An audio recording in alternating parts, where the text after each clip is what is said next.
Hey guys, welcome back. My name is Steve with LRM. Today we're going to talk about AC. We had a guy leave a comment on the YouTube channel and he was working on some AC stuff. I'm going to give you some best case scenarios. Without having the truck here, it's going to be hard to tell. I'm going to tell you what the most common stuff are with ACs. Before we start that, let's make sure you guys pound that like button when you see videos that you like and love. Also, if you guys have any questions or any concerns or a video that you would like for me to do, don't forget to leave me a comment at the bottom. And guys, don't forget to subscribe. We're here to save you money. All right, guys, so we had a subscriber reach out and he replaced a AC blower motor on his truck and then the AC stopped working. Guys, this is a pretty common situation, even in the shop, even with some of my experienced mechanics. What they'll do is they'll end up replacing a part and then like, oh, and an additional issue may have occurred. Let me tell you something, sometimes it's something that we caused, you know, the person that installed the part. So before we start thinking that, hey, there's gonna be other issues, you know, you put the blower motor in and now the AC's not working,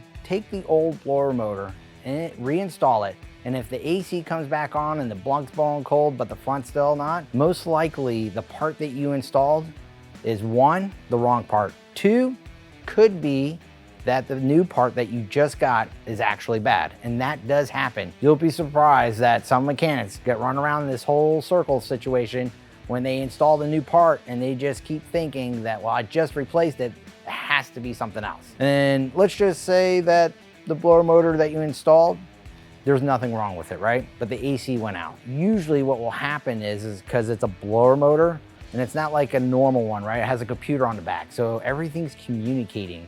So when you set a speed to it and it may be off, sometimes you have to recalibrate your dash to communicate with your blower motor correctly, believe it or not. There should be a little trick, or sometimes you have to have a computer hook up to recalibrate your AC controllers to your blower. So it all depends on what you're driving. Freightliners have made it a lot easier over the years where it should be just plug and play. Double check the blower motor because it could be the wrong part. It could be off by a digit. Some people have given them out the wrong ones, or even the part itself. Let's just say that all of a sudden it's just not working, right? The next thing you would need to do is check to see if you have power going to your AC compressor. If you don't have power or ground, then you have something going on electrically. I would check your AC controller.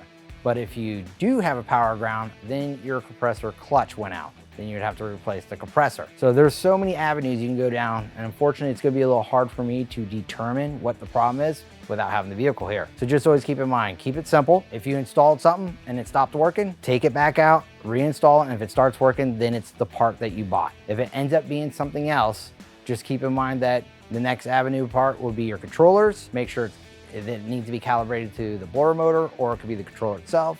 And then the next step is go to your compressor. Make sure you have a power or ground there. Beyond that, I would need to see the truck or get more details of it. I hope that helps to try to find out the issue with the AC not working right with a blower motor. If you have any questions or concerns of what you saw today, don't forget to leave a comment at the bottom. If you guys like what you saw today, pound that like button.